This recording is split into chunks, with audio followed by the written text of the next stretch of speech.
Hello Kaiju fans, welcome back to the Kaiju World Order. My name is MM.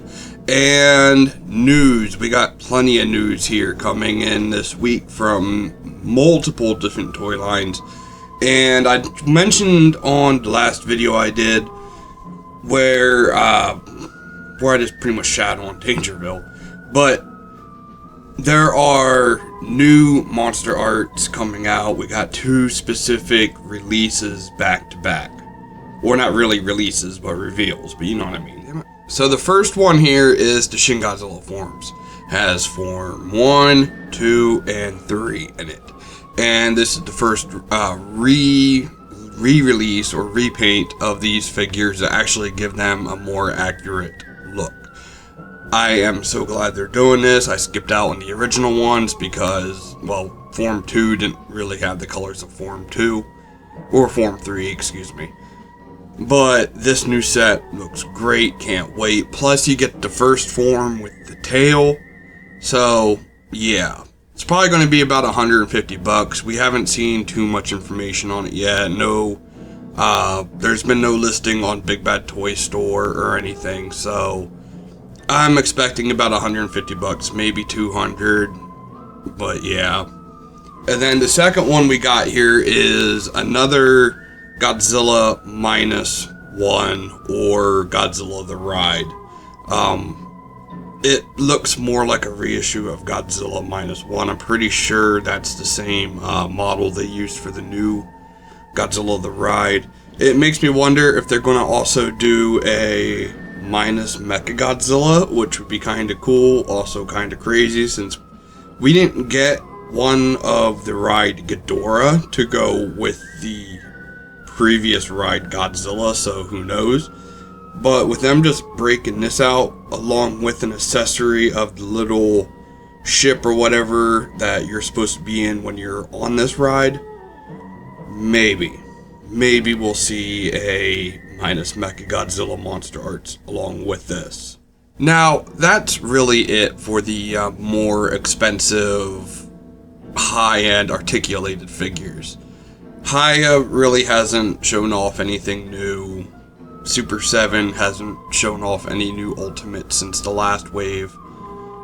But we have seen some new reactions, specifically Shin Godzilla, and I gotta say, I love the art. It also seems like Shin Godzilla is going to be a bit bigger just based on how the packaging is. And then we've also seen a new Godzilla 2000 repaint with glowing spines. Then a KAIJU, which we all knew a KAIJU was coming one way or another at some point. So that means probably the next wave of reactions most likely have a 2002 Godzilla. And I'm still hoping we get a Megaguirus and an Orga to go with their Godzilla 2000.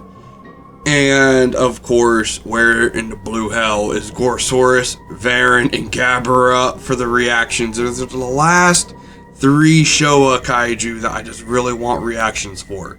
I'm starting to feel like a but Mashowa guy over here, but come on, where the fuck is Gorosaurus? I love Gorosaurus, man.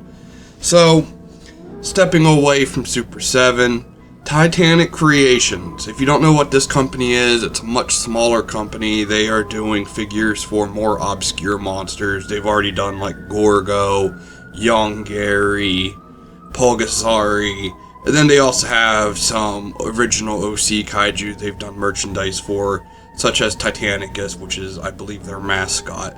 It's a pretty cool looking thing. I'm just waiting to see a bit more, and if I really like that Kaiju. But for their licensed figures, they are knocking it out of the park.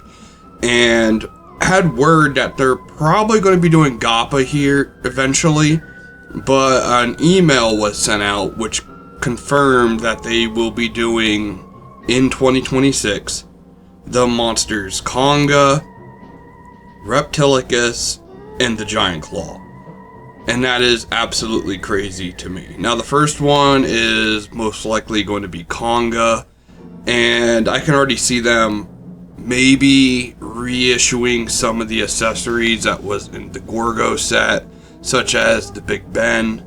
But if it is all new accessories, or even if it's very limited and a much cheaper release with just a giant ape monster, I'll be fine. What's also nice, if this is going to be based on Konga, Konga is, of course, just a King Kong clone, but the design of the costume and the suit is pretty unique and very iconic. It was actually also the same ape suit that was used in the Robot Monster movie, where they took the head and just replaced it with like a bowl with antennas. So I'm not sure what the licensing would look like for that, but that is a possibility that they could also pop in there with the accessories. I'd be all for it. If they would, I might even get two just so I could display Konga as Konga and then somewhere else the Robot Monster. Now, the second one, Reptilicus, we also know that they were having some issues getting the license for this monster, so either everything's been worked out or they are going to be doing a copyright-free Reptilicus, the same way they did Pulgasari instead of Pulgasari. But it was all pretty much just a slightly redesigned version of Pulgasari, which honestly I didn't even realize it was a redesign until it was pointed out to me, and then I'm like, oh yeah, it is. So if they have someone like, say, Dope Pope redesign Reptilicus into Reptilicus, it will probably just be a more detailed, better looking Reptilicus than compared to, say, a one-on-one recreation of that Danish puppet. And then the last one, the Giant Claw, which is Locarnie from the movie The Giant Claw. The best giant bird monster ever made, in my opinion. Great movie. It's a Thanksgiving tradition for me to watch it. But yeah, confirmed Giant Claw coming 2026, along with some sort of building accessory. So you'll be able to recreate that iconic scene of the claw landing and spreading its wings as it's landing on top of a skyscraper. Alright, and for the final thing here, these aren't actual figures, but these are those monogram bag clips. I did a video a while back kind of predicting what the next ones would be. This is not that. This is the Godzilla versus Teenage Mutant Ninja Turtles. They did a previous wave of versus Power Rangers, so this is pretty much the same thing. And it also gives us a look at some other kaiju fusions with the turtle characters. Of course, you got the ones we already seen the figures for and stuff like that. Like the Jet Jaguar is something we only saw the artwork for. We see an April Mothra here, Mechagodzilla Shredder, Gigan, and Destroya as Bebop and Rocksteady. Man, I got tongue tied right there. And then, yeah, there's some stuff here, like the choices, I'm iffy on if they're the right choices or not when it comes to the fusions. This is already a crossover I don't really care about all that much. I'm just supporting it for the sake of supporting crossovers because I'm not a turtle fan. But why is Jet Jaguar? I mean, Anguirus is right there. They should have made Jet Jaguar Casey Jones, so then Casey Jones could have the Jet Jaguar faceplate for his hockey mask. Mechagodzilla should have been Ghidorah. Bebop and Rocksteady, good choice for Gigan. The other one should have been Megalon. Krang, I think the robot should have been a form of Mechagodzilla.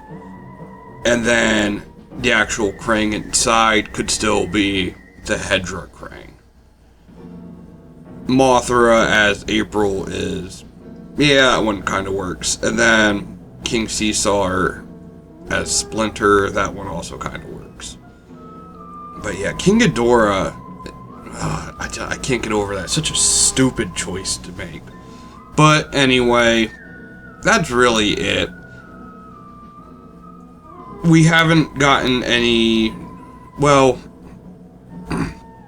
that's just about it. The only other thing that really comes to my mind that's been revealed that I didn't really talk about or mention before is a movie monster series version of 2004 Godzilla in movie poster pose. But the only problem is the pose that they're doing them in didn't use the 2004 Godzilla. It was a modified version of the 2000 concept art.